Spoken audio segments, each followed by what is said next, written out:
Morning Business, le grand entretien. 8h20 sur BFM Business, l'heure donc du grand entretien. Depuis le mondial de l'automobile, on retrouve Justine Vasson qui interroge Thierry Koskas, le directeur général de la marque Citroën. Bonjour Thierry Koskas. Bonjour. Merci d'être avec nous sur BFM Business. Avec on est plaisir. sur le stand de Citroën. Vous êtes le directeur général de Citroën et on est sur votre stand au mondial de l'auto à Paris. Un stand très fourni pour cette édition avec plusieurs premières mondiales. Racontez-nous un petit peu ce qu'on peut voir sur ce stand. Tout est nouveau sur le stand Citroën puisque l'ensemble des véhicules n'a pas été vu ou pratiquement pas par le public. Nous présentons la nouvelle IC3 qui rend la mobilité électrique abordable. C3 Aircross qui n'a pas encore été, que nous présentons au public en première mondiale. Et puis nous avons 4 nouveautés. Le nouveau Citroën Ami, la nouvelle C4, la nouvelle C4X, et puis nous présentons le concept car du futur C5 Aircross qui va sortir l'année prochaine. Donc tout est nouveau sur le stand Citroën. Beaucoup de nouveautés, mais le fer de lance de votre stratégie, c'est cette IC3, cette C3 électrique qui vient d'arriver en France et en Europe. Est-ce que les commandes sont bonnes? Est-ce que vous en avez déjà vendu beaucoup? Nous avons pris 50 000 commandes alors qu'on démarre à peine la commercialisation, dont, et c'est très intéressant, la moitié en électrique, donc 50% électrique, 50% thermique. Et puis nous avons commencé les livraisons puisque au mois de septembre, nous avons livré 3500 véhicules, en particulier pour les clients du leasing électrique, ce qui fait de IC3 déjà la deuxième voiture électrique la plus vendue en France au mois de septembre. 3500 voitures livrées dans le cadre du leasing social. Il y en avait un tout petit peu plus qui avait été commandé. Si je ne me trompe pas, 5800 autour de 6000. Vous avez raté un petit peu le coche. Ça vous a coûté cher, non? Moi, je vois le verre à moitié plein. On a fait avec notre réseau un exploit. On a voulu vraiment que la voiture soit parfaite du point de vue de sa préparation. Donc, on a commencé les livraisons tard dans le mois. On en a livré 3500. J'ai indiqué, je me suis engagé personnellement à ce que l'ensemble des clients du leasing électrique bénéficient des conditions du leasing électrique. La marque absorbera cela. C'était important pour nous de... C'est simplement que nous nous engageons à tenir cet engagement et puis ça veut dire que dans l'ensemble de nos comptes, nous absorberons cette dépense mais qui est importante parce que on a un engagement vis-à-vis de nos clients et nous devons le respecter. Mais je veux vraiment souligner le rôle de notre réseau qui a jusqu'au 30 septembre à 10h du soir continué à livrer des voitures et ça a été un vrai travail collectif. La facture quand même pour vous, ce sera quoi? Un petit peu plus de 10 millions d'euros? Ce sera une facture que de toute façon nous absorberons dans l'ensemble de nos ventes. Vous savez, Citroën est une marque qui vend 700 000 voitures par an et donc nous absorberons ce coût. Ça fait à peu près 1 an et demi que vous êtes à la tête de Citroën, Thierry Koskas, si je ne me trompe pas. Et il y a déjà eu plusieurs crises. Il y a eu une autre crise, c'est celle des airbags Takata. 500 000 C3 rappelés à cause d'airbags défectueux, parfois meurtriers. Où est-ce qu'on en est aujourd'hui de ces rappels? Et est-ce que cette crise est terminée pour vous? Alors bon, je rappelle, et vous le savez très bien, que Takata, c'est une histoire ancienne qui a concerné la plupart des constructeurs automobiles, puisque 100 millions de véhicules ont été rappelés dans le monde. On a beaucoup parlé de Citroën parce que, par mesure de précaution, nous avons demandé à nos clients d'arrêter de conduire leur voiture. Aujourd'hui, nous avons environ 400 000 clients en Europe qui ont levé la main pour dire ma voiture est concernée. Nous en avons réparé plus de 200 000.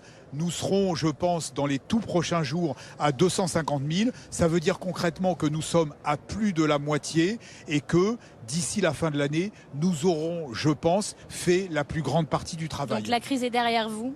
Alors on est déjà, comme je vous l'ai dit, à plus de la moitié. Je pense qu'on a fait déjà une très grande partie du travail. Aujourd'hui, on a aussi beaucoup essayé d'expliquer pourquoi nous faisions cela. Par protection pour nos clients. On est conscient de la gêne que nous avons engendrée et je m'en excuse auprès des clients, mais le principe de précaution prévaut. Nous avons aussi mis à disposition beaucoup de moyens de mobilité pour justement assurer la mobilité de nos clients. Mais aujourd'hui, la plus grande partie de la crise commence à être derrière nous. On parle de crise. Le thème de ce mondial de l'automobile, c'est Let's Celebrate, c'est la fête. Est-ce que c'est pas le thème le plus mal choisi de l'histoire des thèmes quand on voit ce que traverse aujourd'hui le secteur? Pas du tout, parce que nous ne sommes pas une industrie triste. Nous sommes une industrie qui procure un bénéfice pour les clients, puisque on assure la mobilité individuelle de nos clients.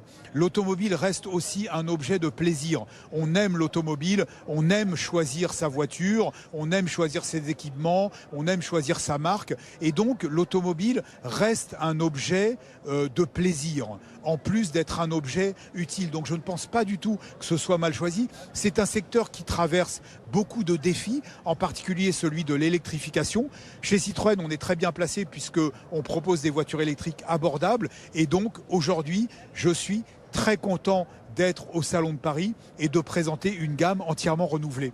Donc le secteur automobile ne traverse pas de crise aujourd'hui? Non, le secteur automobile traverse une situation de challenge.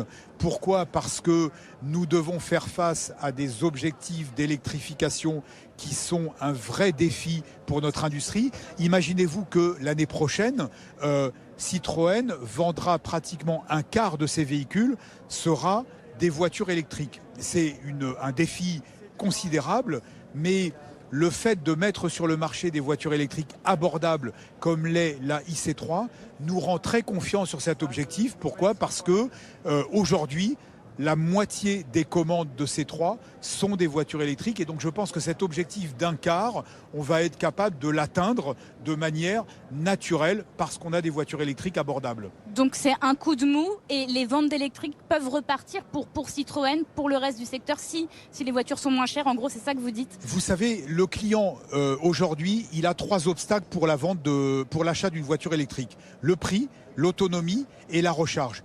Avec IC3, on apporte une réponse avec un prix très compétitif. Quand vous cumulez l'ensemble des aides en France, vous pouvez avoir une IC3 à moins de 15 000 euros.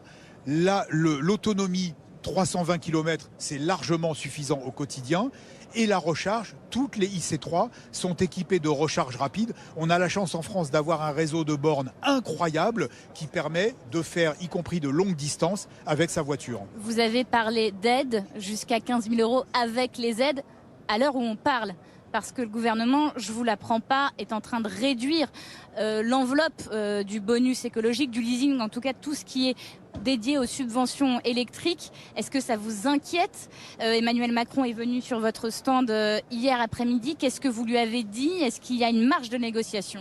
Alors, on fera face à quelques décisions que ce soit. Vous savez, on vend aujourd'hui cette voiture dans beaucoup de pays en Europe qui n'ont plus d'aide. Évidemment, c'est plus simple pour les clients. Par exemple, en Allemagne. Elle se vend en Allemagne, la IC3 ? Elle se vend extrêmement bien en Allemagne. Mais pourquoi ? C'est très simple. Vous avez une voiture qui est à 23 000 euros.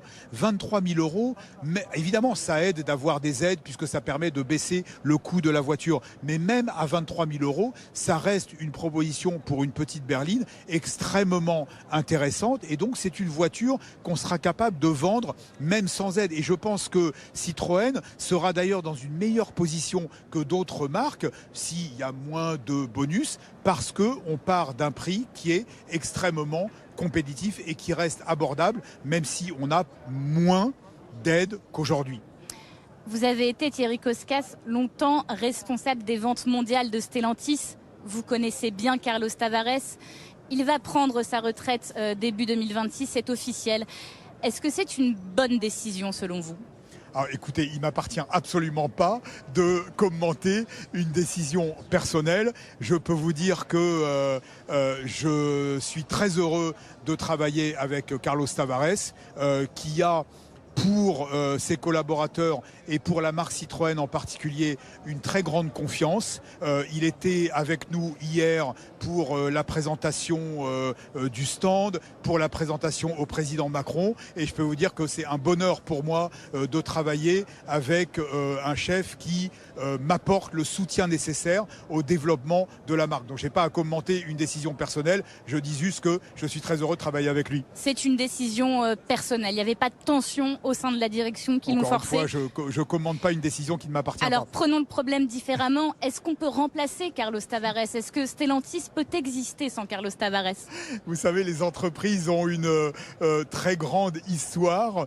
Stellantis, c'est la fusion de deux entreprises qui portent 12 marques de véhicules, des marques pour certaines centenaires.